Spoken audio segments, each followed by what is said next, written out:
Now, the greatest radio shows of all time. Suspense. The Shadow Node. Washington calling David Harding, counter-spy. Classic radio theater. The Great Gildersleeve. Fibber McGee and Molly. Dragnet. Gunsmoke. The Lone Ranger. Now, step back into a time machine with your host, Wyatt Cox. Good evening, friends of the Inner Sanctum. Western Adventure with Brooke Temple in the Adventures of Red Ryder from 75 years ago, a West Coast show, December 28th, 1946. There's $40,000 in stolen gold hidden somewhere on Ghost Mountain. And we'll find out where. But first, we're going to thank you for joining us on this Tuesday edition, 28th day of December, 362nd day of the year, 3 days remaining till we get to 2022. Back in 1832, John C. Calhoun became the first vice president to resign to enter the Senate, where he said he had more power. Happy birthday, Iowa. You were admitted as the 29th state of the Union in 1846.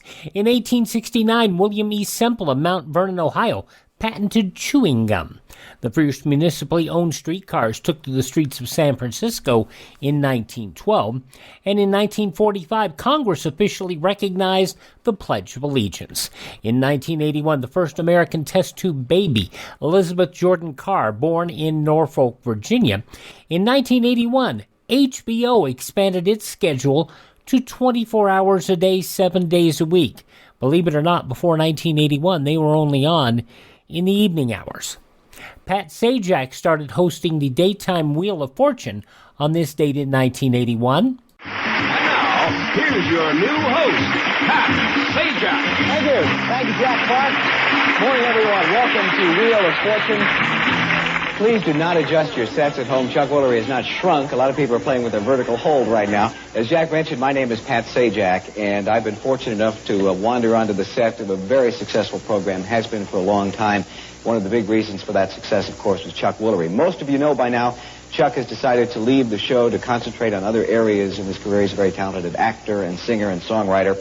So I want to take a minute, and I know everyone in the studio does, and all his fans around the country, to wish Chuck nothing but the best for future success and happiness. Chuck, this is for you.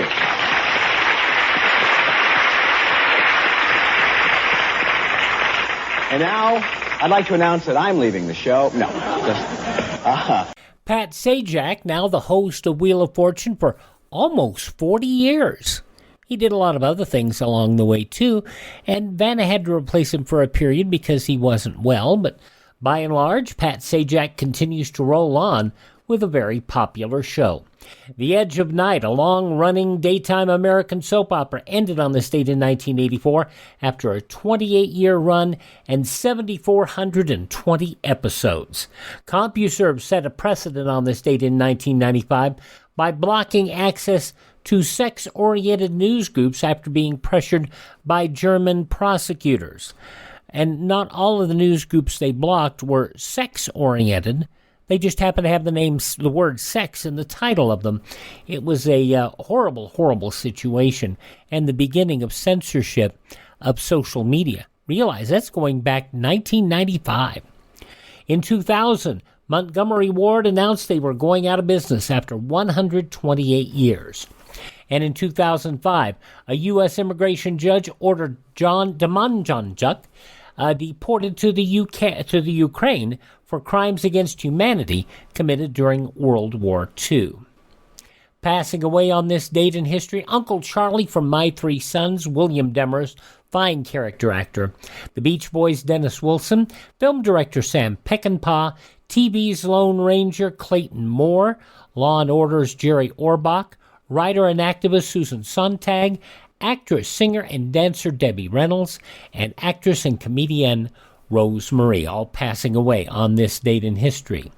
Among those who were born on this date include President Woodrow Wilson, Nobel Peace Prize-winning president, musician Earl Father Hines, Cliff Arquette, Charlie Weaver, actor Lou Ayres, also Lou Jacoby, the Staple Singers Pop Staples, comic book writer Stan Lee, singer Dorsey Burnett, And from the Box Tops, Alex Chilton, all born on this date in history. Lieutenant Uhura, Nichelle Nichols, 89 years old today and still looking fine.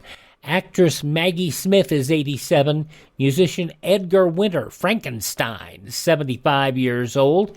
If you don't know what Frankenstein is, you're too young, okay? Pianist Richard Clayderman, 68. Actor Denzel Washington, 67. The Late Show host Seth Meyers is 48. Mr. Chrissy Teigen, John Legend, 43. From the movies Factory Girl and Stardust, Sienna Miller, 40 years of age, and singer David Archuleta is 31. Those just a few of the people who celebrate the 28th day of December as their birthday. Now, if this happens to be your birthday... Hi, we're the four freshmen, and we just want to say, Happy birthday to you! From 75 years ago, December 28, 1946, The Adventures of Red Ryder on Classic Radio Theater. Thanks for tuning in to Classic Radio Theater, partner. From December 28, 1946, 75 years ago today, Brooke Temple stars as Red Ryder. Langendorf Bread, finer, fresher, tastier. Langendorf Bread, America's finest, presents The Adventures of Red Ryder. From out of the West comes America's famous fighting cowboy.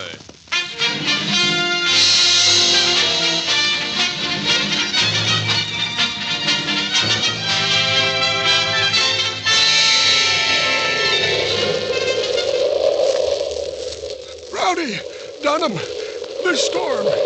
I'm freezing. I can't go a step further. You can't, eh? You hear that? Them wolves.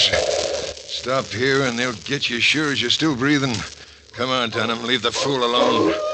Maybe the wolves are gonna get him, but that ain't no reason for us to freeze to death. There are thrills and chills galore in tonight's Red Ryder adventure, as you probably already guessed from our little preview.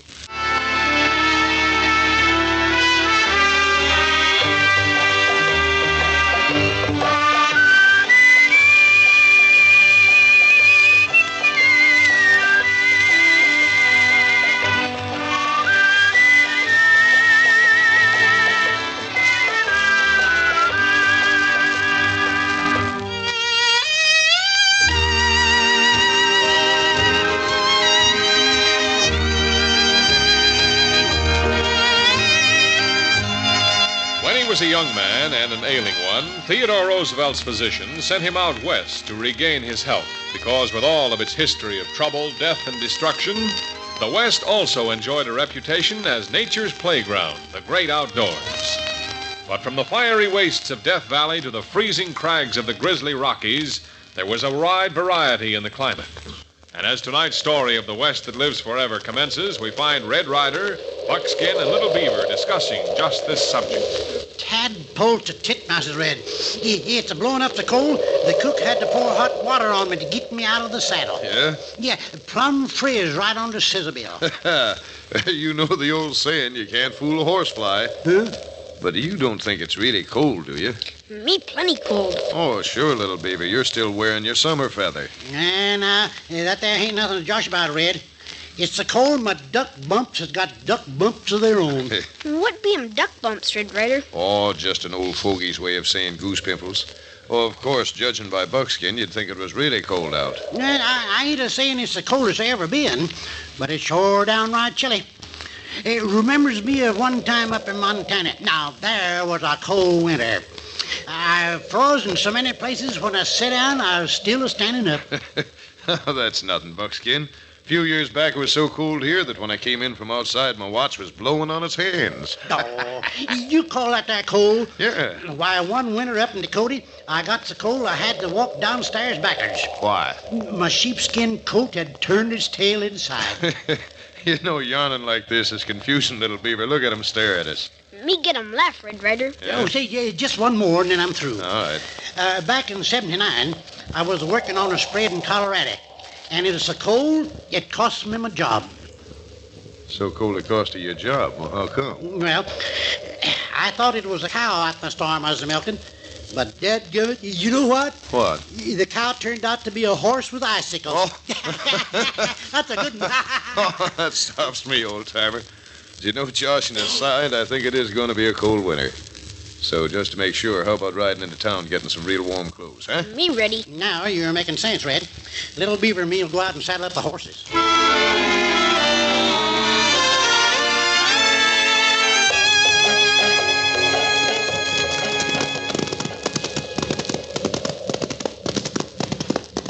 Blizzards and blue bumps. It sure is cold. This isn't what you'd call spring weather. I bet you I'm plenty cold up on Ghost Mountain right now. You don't have to worry, son. While you're wearing a suit of long underwear with your feather, you don't want to go any place where folks are going to see you anyway. Hey, Red, ain't that there a wagon a-coming towards us? Oh, it sure is. Covered wagon. Looks like it might be some new settlers coming in. And they see us, too. See 'em, they wave 'em at us. Guess they want 'em ask 'em this question. Well, I hope they're not long-winded. Sit out here a minute without moving, and we'll all be froze like statues. Whoa, Sizzlebill, now slow down now. Oh, thunder. Oh, boy. Howdy, folks. Pardon us, folks, but could you tell us if we're going in the right direction to get to Ghost Mountain? Yes, you are, but if you want a little free advice, I'd advise you staying off that mountain till this blizzard's over. Blizzard? What blizzard? The one that's blowing up right now. Feels like it's going to be worse than the one we had 3 years ago. And that snowed in Ghost Mountain for almost 6 weeks. You see, what did I tell you? We better go back to Devil's Hole and wait until the weather's more favorable. Go back to Devil's Hole? You loco. We ain't come this far to turn back now. I don't know what your business is up on Ghost Mountain, but it can't be important enough to risk being frozen to death. Maybe we better listen to the redhead, Prouty. This is his home country. He ought to know what he's talking about. Yeah? You don't sound as if you know what you're talking about if you think I'm going to turn back. Thanks, mister, and thanks for your advice. Get up, get along. Well, what in the world do you think is so important up on Ghost Mountain that them there three jaspers are willing to risk being frozen to a snowman? I don't know, Buckskin, but I don't like the way that one talked, the one that was driving the team. Him had 'em eyes like weasel.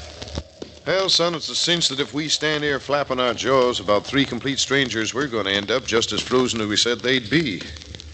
So let's get the warm clothes we're after and worry about them later, huh? You said it, Red. Come on, Sizzlebill, let's get 'em moving.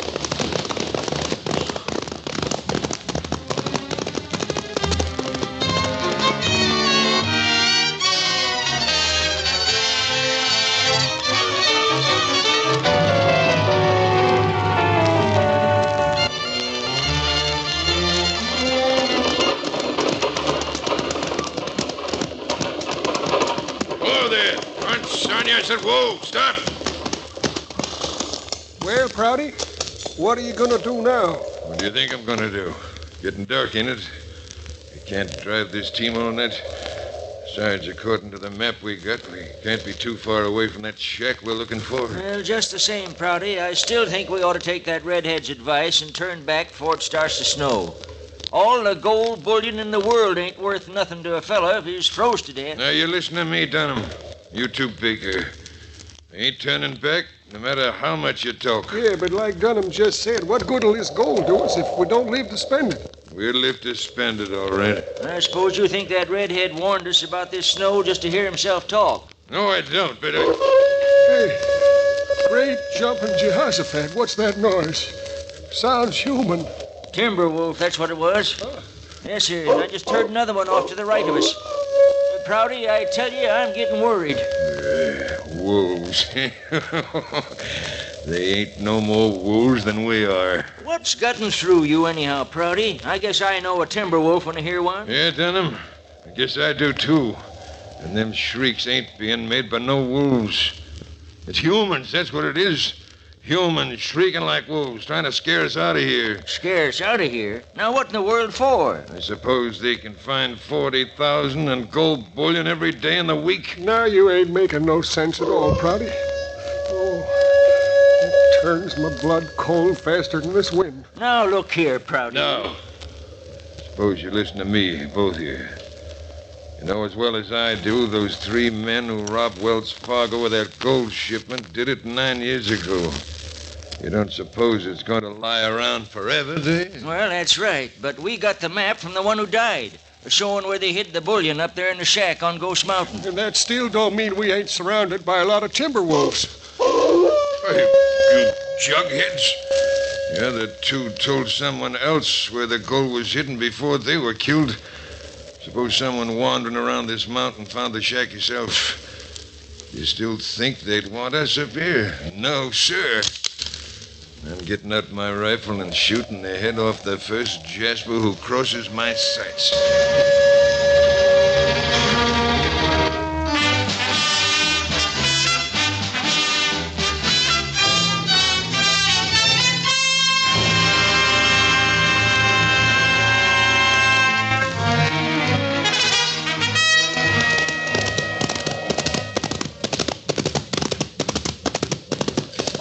So do I. Oh, Silver.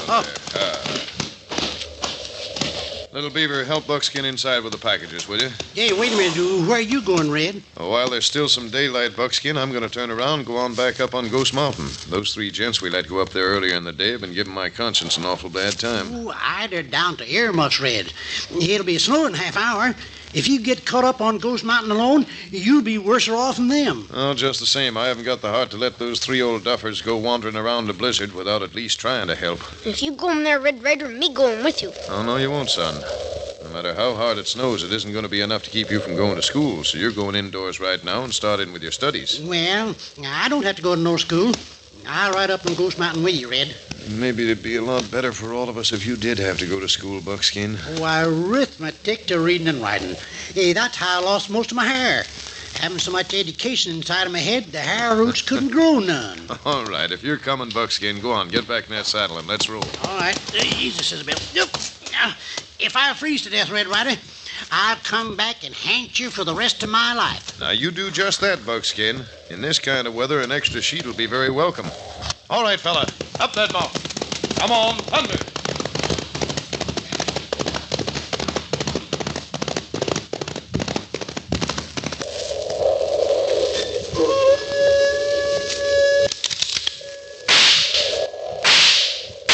Prouty, what in the name of all get out are you doing? Here, give me that rifle. Shut up, you fool.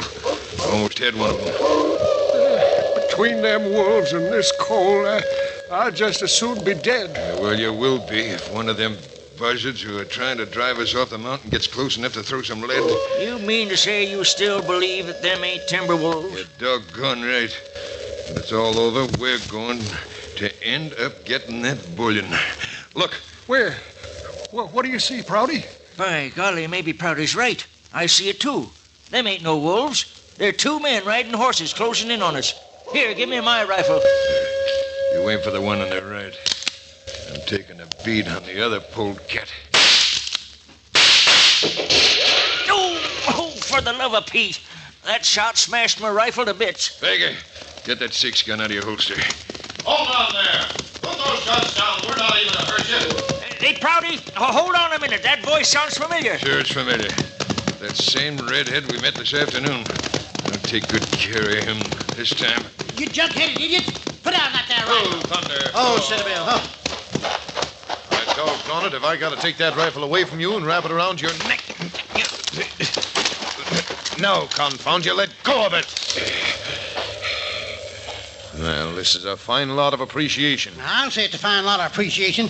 Come up here to see if they ain't throw us to death, and they practically burn us down with lead. Well, you see, friend, them timber wolves have got us pretty much on edge. Timber wolves, my eye. Told you before, them's two-legged wolves. Are you loco? Those certainly are timber wolves. They've been driven down from the top of the mountain by the storm. They know there won't be anything to eat up there for weeks to come. Yes, sirree. And if you keep on hanging around here, them there wolves will end up by eating you. Well, if you're all through, we'll appreciate you going back the way you come from and trying to scare each other. Why we're up here and why we're staying is our business. And we're making mighty sure you don't stick your noses into it. Is that clear? Come on, Buckskin. From the way he talks, it's hard to tell just who the wolves really are prowling Ghost Mountain.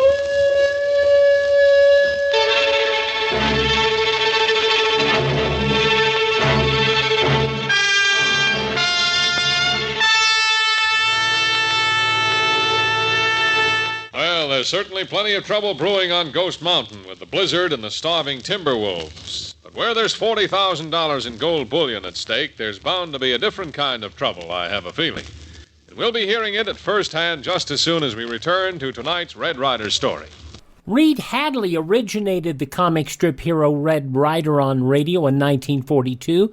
At this point in time, Brooke Temple had taken over the role of Red Ryder. December 28, 1946, Red Ryder on Classic Radio Theater. The news from 75 years ago is next. Here's a great thing to consider doing right now before the end of the year. Call MediShare and find out just how much you would save by switching to MediShare, the affordable alternative to health insurance. When you call, you'll get some good news and probably be very happily surprised, too. The typical family saves $500 a month, but you might save even more. It's so worth it to at least find out. And you'll see why more than 400,000 people are already members. MediShare is a Christian community that's shared more than $4 billion in each other's healthcare costs. It really is remarkable, and they're very easy to talk to. And here's the thing. If you join before the end of the year, they'll waive your new member fee. That's another $170 you'll save. I'll give you the number here in a second. The call, and you'll get a price within 2 minutes. And again, the deadline is December 31st, so call now. You'll save even more. Call 833-34-BIBLE. That's 833-34-BIBLE. 833-34-BIBLE.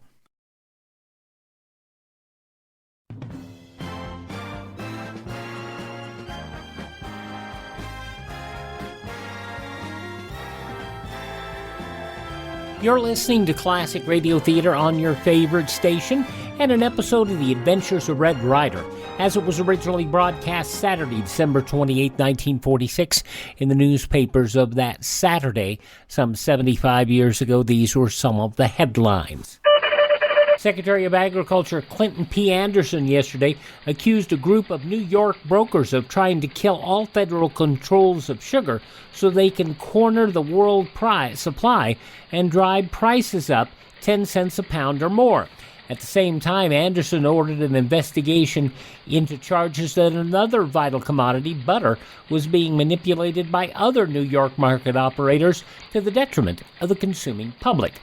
The secretary exploded his anger charge against the sugar brokers in a letter to Senator Carlton A. Hatch, the Democrat of New Mexico, in which he asserted that a plot was afoot to break the government's sugar program and rationing programs.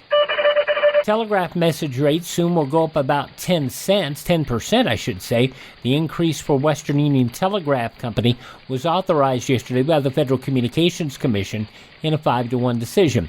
Western Union, the commission said, faces a real emergency and its need for additional revenue is urgent. The increase, covering full-rate day letter, night letter, serial, and press messages, will yield about $8.5 million in revenue annually, according to the commission.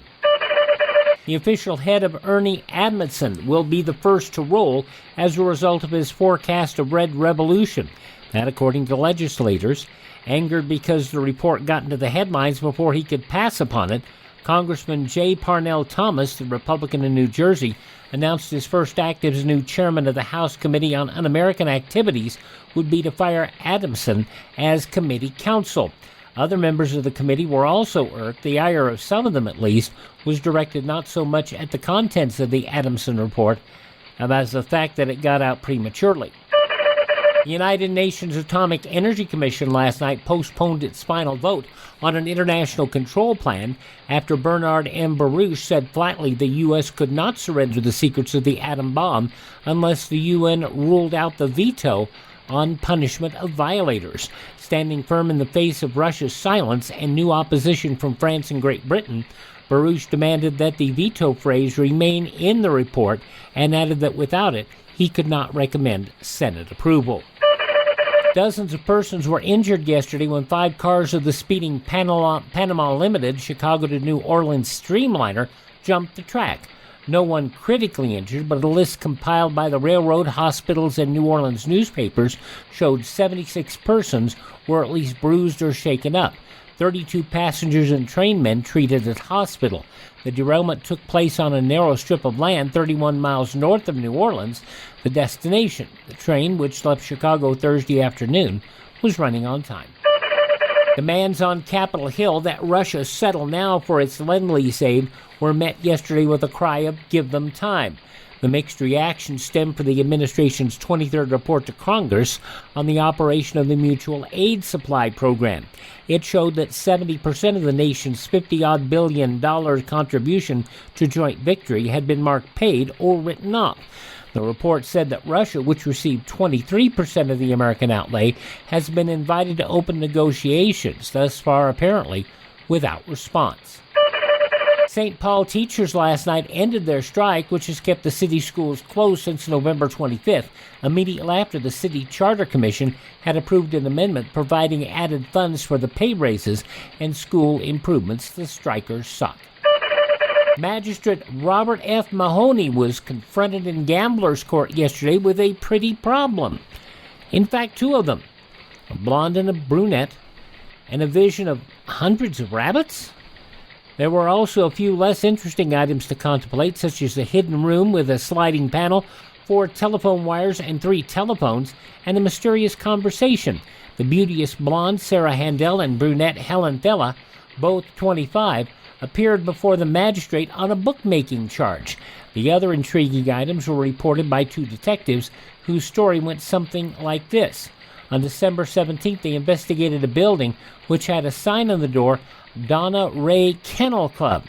They opened the door to be greeted by hundreds of rabbits, some in cages and dozens scampering about the floor. A search produced nothing but more rabbits, 3 hidden telephones, and a telephone wire that seemed to lead nowhere. While about to give up, the detectives stepped out into the hall. Just then, Miss Thaler came into view, spotted them, and stepped into a shop across the hall, picking up a telephone there. The detectives heard her say, "Bad cold 101, nibble 110, high bid in daily double. Be careful, they're out in the hall. I don't know who they are. Hide your stuff and try to get out. Leave the receiver off the hook." And then people got taken into custody.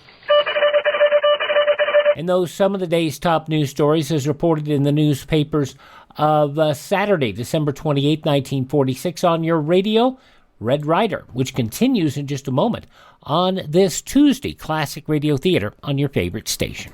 Mike Lindell, the inveterate CEO of MyPillow, wants to give back to listeners. You can get great discounts on all MyPillow products if you go to MyPillow.com. Click on the radio listener special, deep discounts on all MyPillow products like the buy one, get one free special on Giza Dream Sheets. All MyPillow products come with a 60-day money-back guarantee, 10-year warranty. Call 1-800-951-8175 or go to MyPillow.com. Click on the radio listener special. Use my promo code USA. Just a reminder, if you haven't found our podcasts lately, they have moved. We have now moved over to Classic Radio Theater with Wyatt Cox. So search in your podcast app for Classic Radio Theater with Wyatt Cox, okay?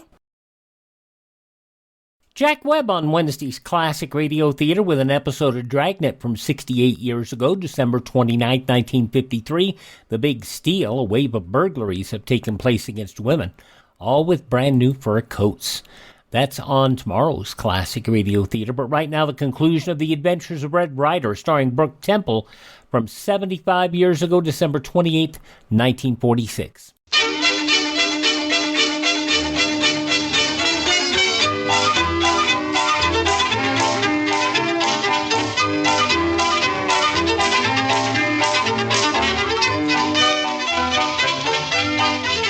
It's back to tonight's story and back to Ghost Mountain.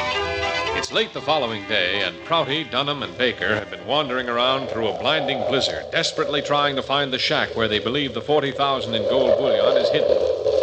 As we join them now, they are barely able to move. Prouty, I don't believe I can go any further. Me too. Maybe I was wrong. But we're trapped in this snow now, and...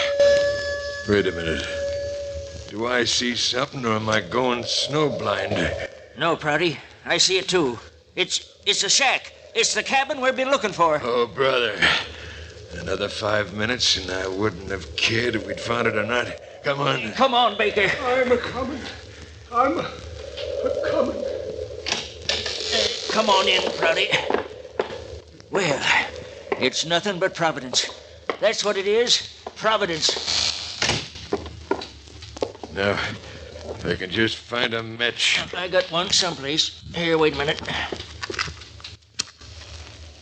There now. Say, this ain't bad. Ain't bad at all. We can bust up that broken down table and chair and get a fire started. Here, give me another match. Yeah, all right. Yeah. I'll light this lamp. Yeah, there we are. Yeah, this is more like it. Lordy, when you hear them timber wolves, you can get down on your knees and give thanks that you're inside, eh, Baker? I says, hey, Baker. Hey, Prouty, Baker's not here. Well, he must be. He was with us when we saw the cabin? He was right behind me. Oh, maybe he slipped on the trail. Well, I'd better go see.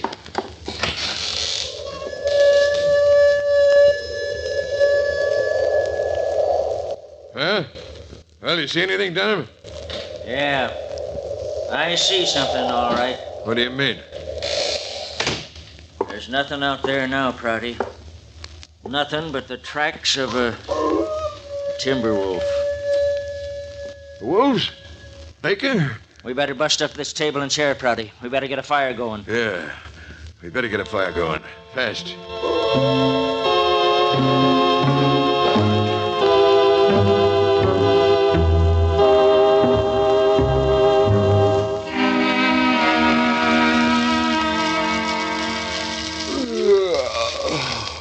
Oh, well, it's nice around this fireplace, but we should turn in. Oh, shuckings, Red.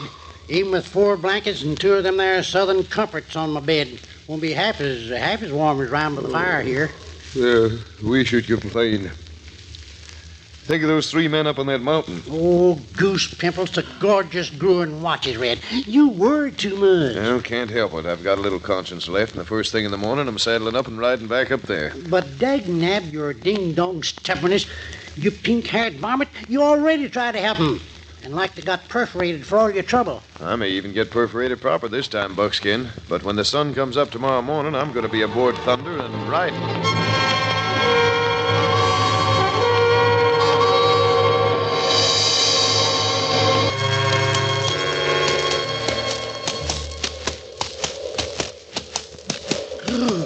Clinkers to coal mines, Red.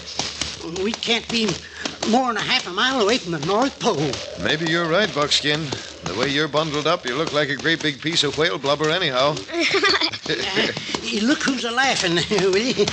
If little Beaver don't look like an Eskimo, I'll eat a ton of cattle tallow and... Hold it. Whoa, Sibyl. So, what's the matter, Red Ryder? Why you stop him? Well, can't you see? There's a wagon those 3 came up to Ghost Mountain in 2 days ago. Steady, Thunder. Steady, boy. Anybody in that there wagon, Red? Not a soul. And the worst thing is their supplies are in that wagon. If they've wandered off any place, and I'm afraid they have, they'll either freeze or starve to death. Yeah, if them there wolf critters don't get 'em first.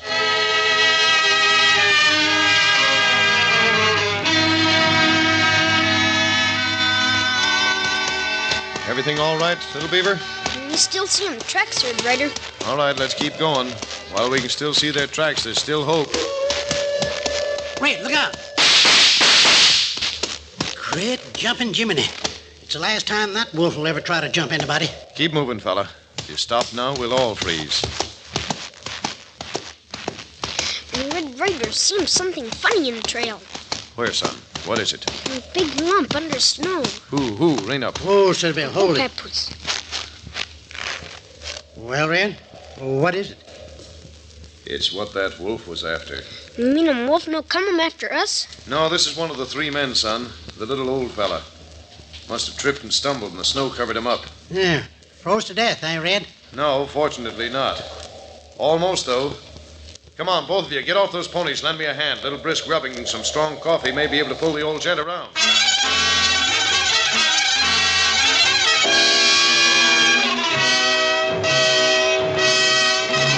Gosh, it looks like Red got to poor old Baker with just seconds to spare. But doesn't that snow and wind make you scrunch up in your chair to keep warm? does me, and it certainly reminds me of a good old wintertime custom for that extra energy a fella needs. Pardon me, but did I hear mention of food? Now, how did you guess? It's not very often I talk about it, you know. How you exaggerate, Mr. Gilmore. But it's no exaggeration at all to say that practically everyone enjoys a late evening snack on chilly winter nights. Aha, we're right back on the beam. And, milady, do you have a suggestion? Well, one of our favorites at home is a cup of hot chocolate and a grilled cheese sandwich. The sandwich made with Langendorf bread. And what else? Langendorf bread makes it light and delectable, the way a grilled cheese sandwich should be. How right you are. Langendorf bread is mixed with such skill, with such fine ingredients, that the texture is light and smooth and delicious. Langendorf bread is highly flavorful as well. Best of all, it stays remarkably fresh, even to the very last slice. That's because each loaf is baked in protective, moist heat. Yes, I share your enthusiasm for hot chocolate and a grilled cheese sandwich, but I must insist on Langendorf bread. Well, everyone should insist on Langendorf bread for flavor, for texture, and for nutrition. So next time you're at your grocer's, look for the name that means quality. Langendorf. Finer, fresher, tastier Langendorf bread. America's finest.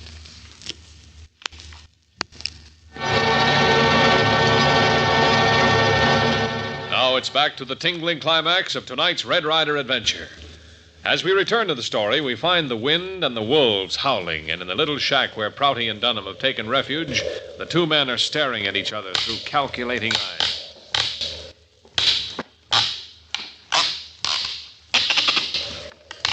Well, Prouty, anything behind that wall? I think so. I think this is where that bullion's hid. Wait a minute.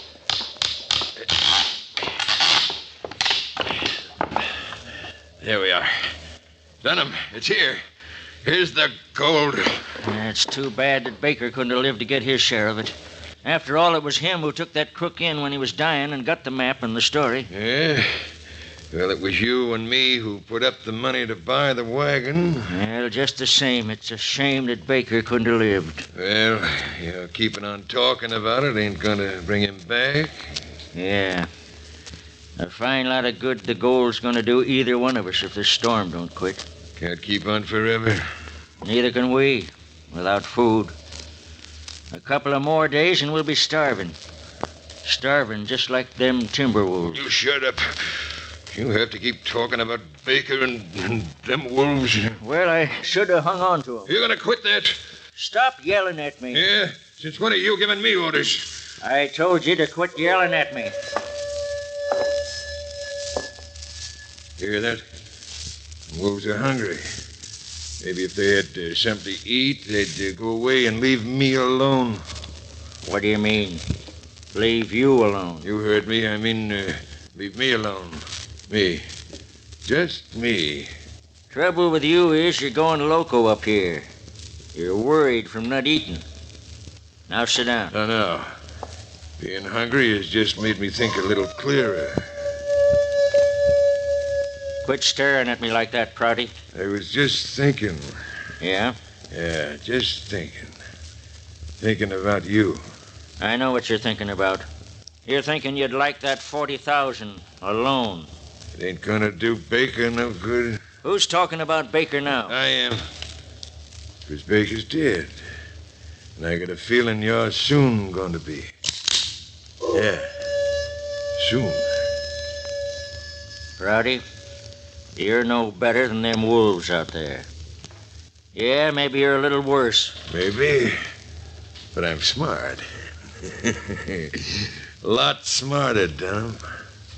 Well, you're going to have to torture me along with it. Squeeze the trigger. I'm going to, Dunham. I'm going to squeeze the trigger. Then you know what? Then I'm going to pick you up and then I'm going to... Buckskin, haul the old gentleman in here. Hey, Redhead, look out. He's got a gun.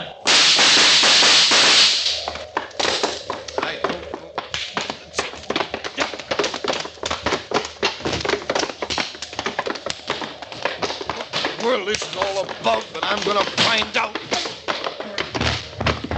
I don't know how you got here, fella, but you sure saved my life. And he saved mine, too, Dunham. Baker! Oh, we thought that you were... Well, that something had happened to you. And something's going to happen to all of us if somebody don't shut that there door. We're all going to be found up here froze to death.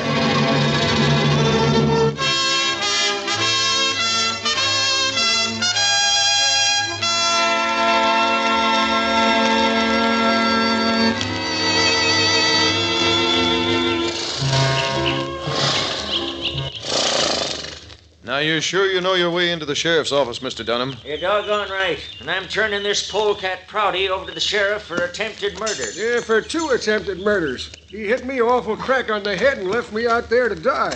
He's just about the most sneakinest bushwhacker I ever met. Oh, don't forget to turn over that bullion to the sheriff. Don't worry, Red. There's too much blood on that gold for me to want it. Baker and me will just take the reward. You're blamed right. That's all we're taking. Get up there. Get some more. Well, so long, fellas. Come on.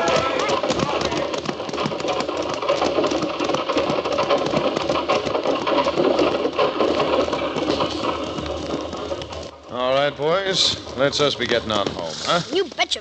Get him up, Papoose. Get on. Get. Come on, Scissor Bill. All right, get started, boy. Let's get on home. Come on, thunder.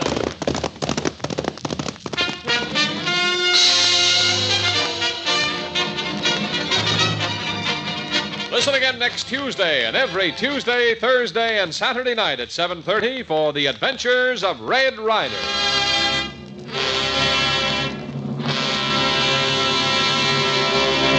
For a breakfast time menu that's really complete, serve toasted Langendorf bread, a great family treat. Yes, for really delicious toast, smart homemakers prefer Langendorf bread. Finer, fresher, tastier Langendorf bread. America's finest.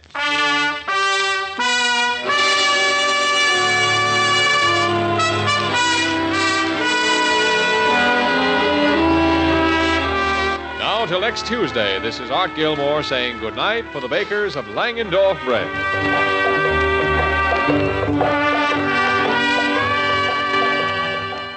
Langendorf Breads was still family-owned until 1964. It was sold to American bakeries. It ended up becoming a part of the big Dolly Madison conglomerate and faded away.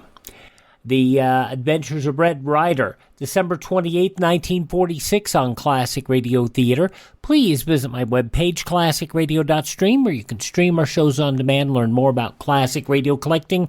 Contact me there and keep in touch with what's going on with our show. Also, we are on Facebook, facebook.com/USA Classic Radio Theater. You can find our programs anywhere podcasts are served. If you miss a day, you don't have to miss a show. Just search for USA Classic Radio Theater, including at iHeartRadio, Spotify, and TuneIn. Please thank this station, support the advertisers, tell all your friends the great radio shows are right here, this spot on the dial. Classic Radio Theater on your favorite radio station.